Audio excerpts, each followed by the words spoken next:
Welcome to This Explainer. Today, we're diving into the true 400-year evolution of Thanksgiving. For a lot of us, this day brings up these really warm images. Families crammed around the dinner table, sharing food, laughing, making memories. But, as you'll see, it is so much more than just a massive meal. We're going to trace this whole thing right from a desperate survival story all the way to the incredibly multifaceted holiday we celebrate today. Let's get into it. So, picture this. Imagine spending 66 terrifying days in a dark, incredibly cramped wooden ship, crossing a brutal ocean, just to find some semblance of freedom. Back in the early 1600s, everyday people in England were facing heavy fines, even prison, if they didn't fall in line with the king's church. Plus, many were living in just deep, deep poverty. Driven by the stream of starting over, 102 passengers crammed onto a small, notoriously damp vessel called the Mayflower. Now, this ship, it was not built for long voyages across the Atlantic, and the storms were just relentless. In fact, one passenger actually captured the sheer terror of that crossing perfectly, calling the ocean a wilderness of waves. Which brings us to a huge question. How exactly did that grueling, miserable journey in 1620 actually transform into the massive holiday of gratitude we know today?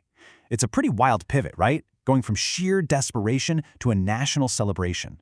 Well, the answer lies in an absolutely incredible story of resilience, some very unexpected friendships, and honestly, just a whole lot of history.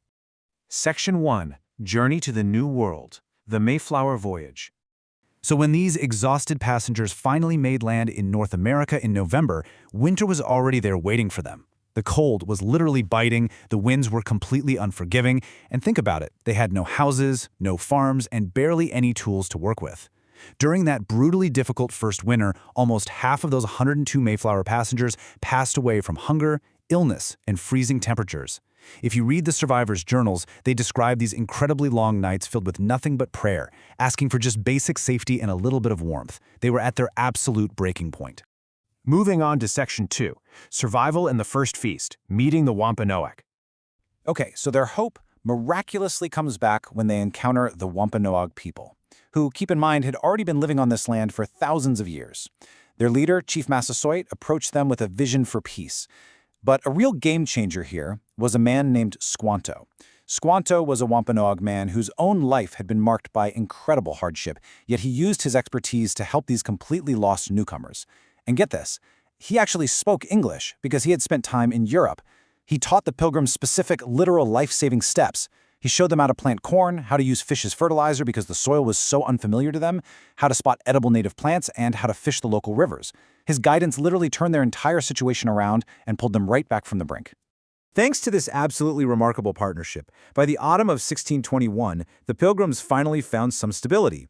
Their fields were actually producing corn, and for the first time, they weren't fighting for their lives every single day. So to express their mutual gratitude, they held a massive feast. And historical accounts tell us this celebration lasted for 3 whole days. 3 days! Nearly 90 Wampanoag men showed up, bringing deer and wild birds to add to the shared meal, really cementing this rare, beautiful moment of harmony and connection.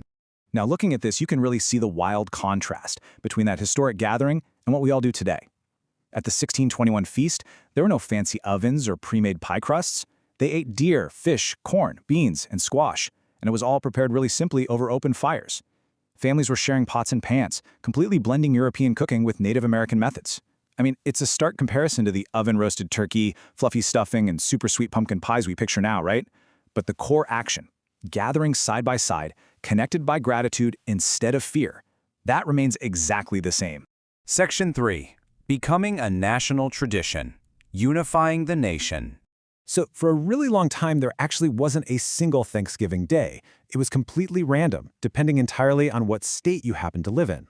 The whole push to unify the day was largely driven by one incredibly persistent woman named Sarah Josepha Hale. She was this really influential 19th century writer and editor. And for decades, she tirelessly petitioned governors and presidents to create a national holiday. She really viewed Thanksgiving as a festival that can unite hearts. She saw it as a day that could bring comfort and a shared identity to a country that was growing fast, but also becoming increasingly divided. And you know what? Her persistence finally paid off. And it happened during one of the absolute darkest periods in American history, the Civil War. In 1863, with the nation completely fractured, President Abraham Lincoln read Hale's letters. He saw her idea not just as some nice feel-good tradition, but as a strict moral necessity to help heal the country. So, he issued a proclamation asking Americans to give thanks for the blessings of fruitful fields and healthful skies. And with that, he officially set Thanksgiving for the last Thursday of November. It became this shared opportunity to just pause and reflect on gratitude, even amidst some really deep national suffering. Tracing the timeline here, you can really see the massive historical jumps this day has taken. I mean, we start at this gritty survival story of the 1620 Mayflower voyage, then move right into the shared 1621 First Feast. From there, we leap all the way forward to 1863, with Lincoln's proclamation solidifying it on a national level. And then, by 1924, we see the very first Macy's Thanksgiving Day Parade. It's incredible to see how the holiday evolved from a solemn harvest feast into this large-scale, very modern public spectacle. Which brings us to Section 4, Modern Meanings and Perspectives, Evolving Traditions. As the U.S. expanded through the 20th and 21st centuries, the holiday really took on some exciting new layers. Thanksgiving absolutely exploded into this vast cultural symbol. Today, it's this huge blend of giant balloons from the Macy's Parade, massive college and pro football games, and tons of community service, like charity turkey trots or volunteering at local shelters. Economically, it birthed the whole phenomenon of Black Friday, basically turning the weekend into the cornerstone of American retail. And at the dinner table, we see these beautifully diverse family menus. You've got everything from Italian pasta and Mexican tamales right alongside the traditional turkey, perfectly reflecting America's multicultural identity. Now, concurrently, as historical research expanded over the years, Americans began to look a lot more deeply at the traditional narrative. Many indigenous voices began observing this exact date as a national day of mourning. This is a day set aside to honor their ancestors and honestly acknowledge the severe hardships and the real pain that Native American communities faced following European colonization. This perspective really broadens the day for us, encouraging people to approach the history with both gratitude for the present, but also a very truthful awareness of the past.